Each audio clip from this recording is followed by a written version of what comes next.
और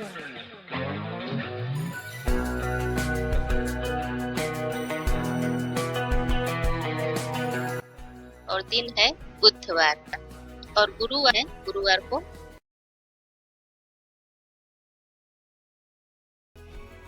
और ये मेरा चाय बन गया है, तो मैं सबको चाय दे देती हूँ। और आज का मौसम फिर से वैसा ही हो गया है, पहले जैसा बारिश, और बाहर का नज़ारा भी दिखता रहता है। और हवा प्रकाश तो यहाँ बहुत ही अच्छा रहता है। ये देखिए, मैं आपको दिखाती हूँ बाहर का मौसम कैसा है। ये नेट लगा हुआ है तो बड़ा अच्छा रहता है, आपको अंदर से दिखाई देगा पर बाहर से किसी को कुछ भी दिखाई नहीं देगा। तो ये मैं थोड़ा सा खोल के दिखाती हूँ आपको। देखिए बाहर कितना अच्छा, एकदम हल्का हल्का बारिश हो रहा है। हालांकि मुझे तो बारिश का मौसम बहुत अच्छा लगता है और गर्मी तो मुझे बिल्कुल भी अच्छी नहीं लगती है। लेकिन हाँ, जिसको बाहर जाना है, जिसका बाहर काम है, तो उसके लिए ठीक। राधे राधे दोस्तों, स्वागत है आपका हमारे आज के ब्लॉग में। कैसे हैं आप सब? उम्मीद है अच्छे होंगे। आज है 13 अगस्त और दिन है बुधवार। तो आज का मेरा सारा काम खत्म हो गया है, साफ सफाई का, झाड़ू पोछा ये सब कुछ हो गया है। बस ये थोड़ा डस्ट वस्ट साफ करना है, तो वो मैं कर दे रही हूँ। और थोड़ा अच्छे से करना इसलिए है आज की कल है गुरुवार, और गुरुवार को ज्यादा साफ सफाई या पोछा वगैरह नहीं लगाते हैं। और कपड़े तो बिल्कुल ही नहीं धुलते हैं गुरुवार को। जैसे साबुन का प्रयोग ज्यादा नहीं करते हैं गुरुवार को। हमारे बड़े बुजुर्ग कहते थे कि गुरुवार के दिन, मतलब गुरुवार का दिन बृहस्पति देव का दिन होता है, और बृहस्पति देव ज्ञान, धर्म और सुख समृद्धि के देवता माने जाते हैं। तो इसलिए इस दिन पोछा नहीं लगाना चाहिए और कपड़े नहीं धुलने चाहिए। ऐसा कहा जाता है कि इस दिन कपड़े धुलने का मतलब आप अपने घर की सुख समृद्धि को साबुन में बहा दे रही हैं। इसलिए गुरुवार को कोशिश करें, पानी से धुल सकते हैं पर साबुन का प्रयोग नहीं करना चाहिए। और कहा जाता है कि सरसों के तेल का भी प्रयोग नहीं करना चाहिए। जैसे कुछ लोग हाथ पैर में लगाते हैं, बाल में लगाते हैं, तो वो नहीं करना चाहिए। बाकी खाने में तो इस्तेमाल होता है, वो अलग बात है। और शास्त्रों में भी कहा जाता है कि गुरुवार के दिन कपड़ा धुलना अशुभ माना जाता है। तो इसलिए आज थोड़ा अच्छे से साफ सफाई कर दे रही हूँ, क्योंकि कल तो बस ऐसे झाड़ू वाड़ू लगेगा। और ये सब काम खत्म करके आज एक स्पेशल काम है। मुझे अपने लड्डू गोपाल के लिए नई पोशाक बनानी है, नई ड्रेस बनानी है, क्योंकि उनका जन्मदिन आ रहा है, जन्माष्टमी आ रही है, तो इसलिए उनके लिए नया ड्रेस बनाना है। तो अभी मैं जब दोपहर में फ्री हो जाऊंगी, सारा काम खत्म करके खाली हो जाऊंगी, तो फिर उनके लिए अच्छे से कपड़े बनाऊंगी। कपड़े वगैरह निकाल लिया है मैंने, मेरे पास कुछ नए कपड़े रखते हैं, क्योंकि मैं अपना कपड़ा खुद ही सिल लेती हूँ, तो उससे कपड़े बचे रहते हैं नए। तो उसी से बनाऊंगी देख के, उसमें से जो अच्छा होगा, जो खास तौर पे पीले रंग का होगा, तो वो मैं आपको कल के वीडियो में दिखाऊंगी कि उनकी पोशाक, उनकी ड्रेस कैसी बनी। तो अभी आज का काम खत्म करके नाश्ता वगैरह बना लेती हूँ, तो फिर खाली हो जाऊंगी तो मैं करूंगी। और आजकल बारिश का मौसम है, तो कीड़े मकोड़े तो इतने आ रहे हैं कि पूछिए ही मत। जैसे ही शाम को लाइट जलती है, कीड़ों की भरमार हो जाती है, और मच्छर तो इतने हैं कि क्या बताएं। पता नहीं सबके यहाँ इतने रहते हैं मच्छर, कि सिर्फ हमारे यहाँ ही इतने मच्छर आते हैं।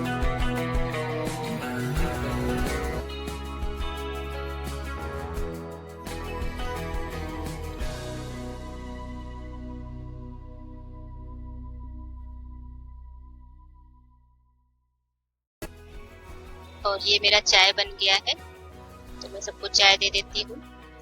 और आज का मौसम फिर से वैसा ही हो गया है, पहले जैसा बारिश वाला। 3 दिन धूप निकला है, उसके बाद फिर से बारिश शुरू हो गई। तो आज रात से ही बारिश शुरू हो गई है। तो अभी मैं सबको चाय दे देती हूँ, फिर मैं आपको बाहर चल के दिखाती हूँ आज का मौसम।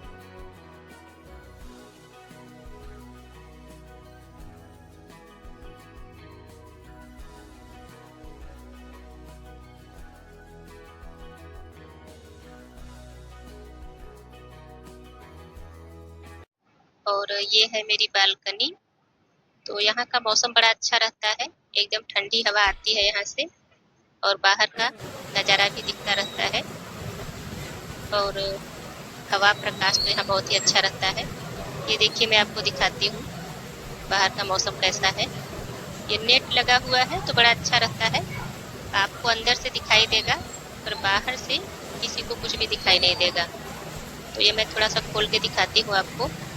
देखिए बाहर कितना अच्छा एकदम हल्का हल्का बारिश हो रहा है। हालांकि मुझे तो बारिश का मौसम बहुत अच्छा लगता है और गर्मी तो मुझे बिल्कुल भी अच्छी नहीं लगती है, लेकिन हाँ जिसको बाहर जाना है, जिसका बाहर काम है तो उसके लिए ठीक नहीं है और मुझे पूरा दिन अंदर रहना है तो मेरे लिए तो अच्छा ही है। ये मौसम तो मुझे वैसे भी बहुत अच्छा लगता है। बारिश होती रहती है तो बैठकर देखने में मुझे बहुत अच्छा लगता है। बचपन से ही जब भी बारिश होती है मुझे जैसे ही समय मिलता है मैं बैठ के देखती हूँ, मुझे बहुत अच्छा लगता है। देखिए बाहर हल्का हल्का बारिश हो रहा है, एकदम ठंडा मौसम है, ज़्यादा कोई बाहर निकल नहीं रहा है। अब जिसको बहुत ज़्यादा ज़रूरी काम है तो भीग कर भी जाएगा ही।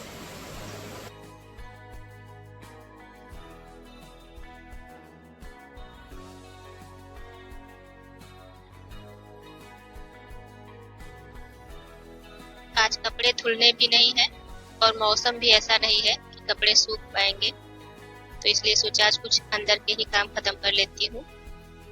तो ये मैं किचन में रखती हूँ जो भी आलू प्याज लहसुन, तो किचन मेरा उतना बड़ा नहीं है, छोटा सा है तो ज़्यादा नहीं रख पाती हूँ, तो थोड़ा थोड़ा करके रखती हूँ। और हमारे यहाँ तो गांव है तो हमारे घर पे ही पैदा होता है लहसुन प्याज आलू, ये सब तो ज़्यादा मात्रा में रहता है, तो मैं घर के दूसरे हिस्से में रखती हूँ, बस थोड़ा थोड़ा लाके किचन में रखती हूँ क्योंकि ख़त्म हो गया था तो बार बार जाके बाहर से लाना पड़ता था, तो इसलिए मैं किचन में थोड़ा थोड़ा रख देती हूँ।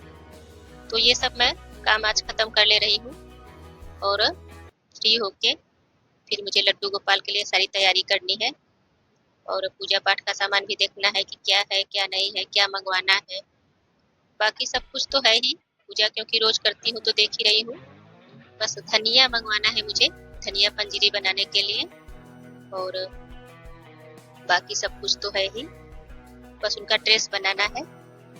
तो अभी मैं नाश्ते की तैयारी कर रही हूँ, सब्जी काट ले रही हूँ, नाश्ता बन जाएगा, सबको खिला के फिर खा पी के फिर मैं दोपहर में बनाऊंगी।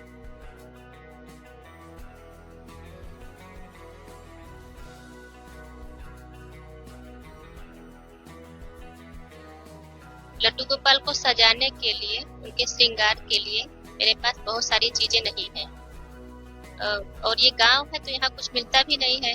अब मैं कहीं बाहर जाऊं तो फिर ले आऊं, तो बहुत पहले से नहीं है लड्डू गोपाल मेरे, अभी कुछ महीने पहले ही आए हैं और मेरी सासू माँ गई थी मथुरा तो फिर वहां से लेके आई है। अब मैं बाहर कहीं जाऊंगी तो उनके लिए बहुत अच्छी चीजें ले आऊंगी, जैसे बाल ओल होता है ना उनके सिर पे लगाते हैं तो बड़ा अच्छा लगता है, तो देख के बड़ा अच्छा लगता है, लेकिन मेरे पास है नहीं। और कपड़े और उनके गहने वगैरह तो मैं सब अपने से बना लेती हूँ, लेकिन कुछ चीजें हैं जो रहती है तो बड़ी अच्छी लगती है। देखती हूँ जैसे ही कहीं बाहर जाऊंगी तो फिर याद करके ले आऊंगी, लेकिन इस बार तो जन्माष्टमी में नहीं मिल पाएगा, तो अपने हिसाब से ही सजाना पड़ेगा अपने लड्डू को। लेकिन कोई बात नहीं है, क्योंकि कहते हैं ना कि पूजा के सामान भले कम हो, सजावट की सामान भले कम हो, पर भाव पूरा होना चाहिए। तो भगवान को वही चाहिए होता है, मन का भाव ही चाहिए होता है, बाकी आपके पास सामग्री भले ही कम हो। बस यही सोच के लगता है कि ठीक है कोई बात नहीं है, जो है उसी से सजाऊंगी अपने लड्डू को, और फिर देखते हैं कब आता है सामान उनके लिए।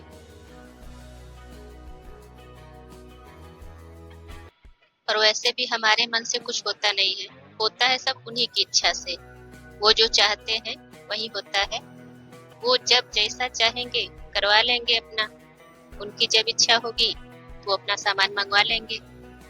तो बस यही सोचकर देखती हूँ कब कहाँ जाना होता है और फिर कब आता है कैसे आता है। अब सब कुछ लड्डू गोपाल पे ही छोड़ दिया है, वो ही अपना व्यवस्था करेंगे, वो तो सारे संसार की व्यवस्था करते हैं तो मेरे लिए भी करेंगे ही।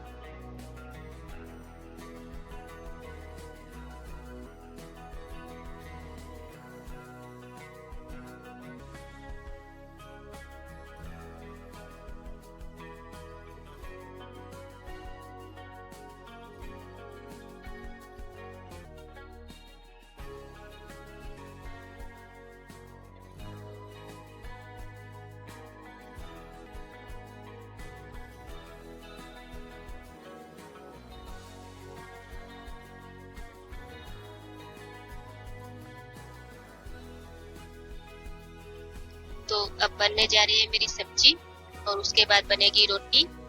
तो आज के ब्लॉग में बस इतना ही, नहीं तो वीडियो बहुत बड़ी हो जाती है। तो अगर वीडियो आपको पसंद आए तो वीडियो को लाइक कीजिए और चैनल पे पहली बार आए हैं तो चैनल को सब्सक्राइब करना ना भूलें। फिर मिलेंगे अगले वीडियो में, तब तक स्वस्थ रहिए, प्रसन्न रहिए और महादेव की भक्ति करते रहिए। जय भोलेनाथ।